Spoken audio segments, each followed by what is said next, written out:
जय जगन्नाथ।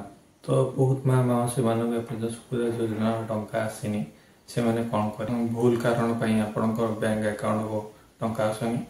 एक तो आधार सांगे बैंक अकाउंट लिंक नहबा और द्वितीय हूँ NPCI सेटा नहबा कारण आपण बैंक अकाउंट सांगे लिंक नथिबारु से टंकाटे आपण को आसी पारुनी। सेटा जानिया पई आपण कौन करिवे ना क्रोम ब्राउजर जिबा। देखो मु NPCI क्रोम ब्राउजर लिखुची ए तले देखो NPCI आसी आइजी एठी मु क्लिक कली कला पर देखो गवर्नमेंट रे जो वेबसाइट टी आसी गला एठी NPCI रे ऊपर क्लिक कली देखो साइट टी खोलु जे देखो पूरा साइट टा धीरे धीरे खोलु जे वर्तमान।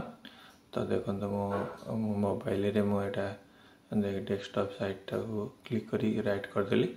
तो देखो डेस्कटॉप साइट आसी गला ए साइट टा देखो कस्टमाइज ये मु क्लिक करी कला पर देखो आउ गोटे पेज को पलि आसले देखो एठारे लिखा है भारत आधार सेंडिंग इनिवल। तो ये क्लिक कली कला पर देखो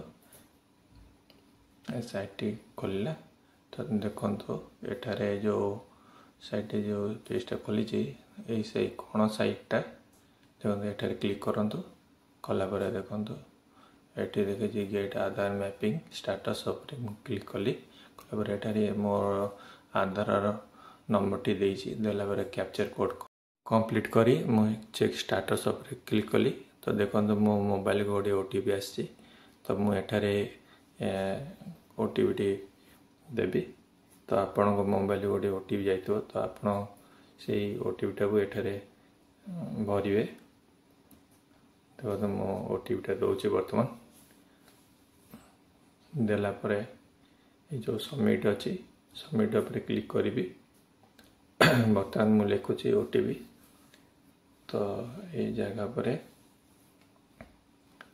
तो आपणकर बैंक अकाउंट संगे NPCI यदि लिंक थाए तो ये जगह पर देखो सबमिट कला माने देखो देखो ये आप स्टेटस देखेबो। तो देखो मोर आधार नंबर टी भी आसी जाइए हम बैंक मैपिंग जो यहाँ DVD लिंक अच्छी मोर।